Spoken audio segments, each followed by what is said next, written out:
Hi, and welcome to Travel Adventures with Island Girl and Sailing Adventures with Island Girl. Well, I just got back to my boat a couple weeks ago, and it smelled a little boaty.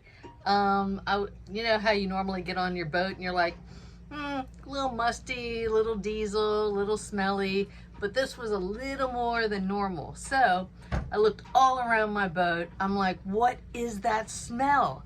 Well, sure enough, I came back to the V-berth and went to sit on my bed, and the whole thing was saturated. Yeah, we've had about a week and a half of torrential downpours, but it took me a while to kind of figure it out. So at first, I'm sitting on my bed. I had to take up the mattress, take up everything, but let me just show you. Water was up to here in both sides. I had like canvas, I had all my sails, and you see this in the back, way back there. I don't know if you can see in the dark, but that little area was all wet around the wood area. And what had happened was I was like, oh yeah, something has to be going on topside. So I went up to the anchor locker, and sure enough, that was entirely flooded. So let me give you an idea of what I've been going through for the last couple days since this discovery. First, here is my mattress and the mattress cover and all that. And then today I've gotten my little vacuum, my wet dry vacuum, and I have to go through and vacuum everything out in the chain locker. But let me give you an idea of what kind of mess I was dealing with.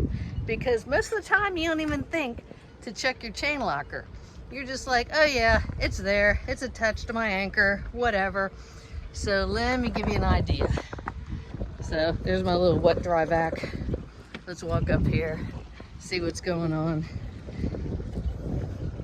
So this is what I've been dealing with. Right here.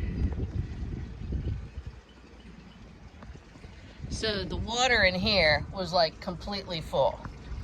And what I discovered was my chain had totally come apart. This chain's only like, I don't know, turns out, long story short, it was Chinese chain that I used, which is really a no-go because it pretty much, it disintegrated. That's what it looks like right there. See it?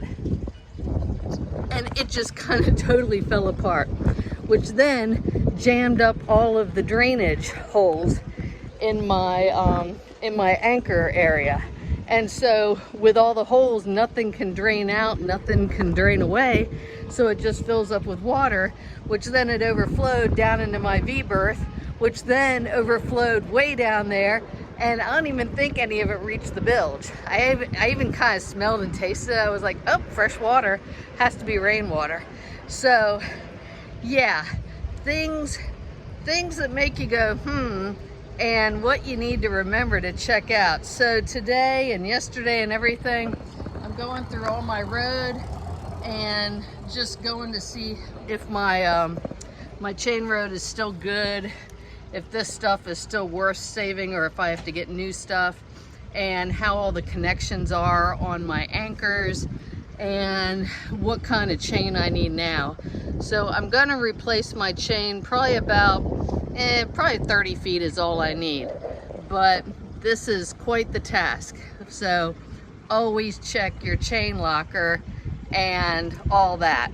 And occasionally check underneath your berth just to see your storage area and make sure that's still clean and dry and everything, because mine had like 2.5 feet of water. Anyhow, this has been Travel Adventures with Island Girl and Sailing Adventures with Island Girl, cleaning my messy boat. Have a good one.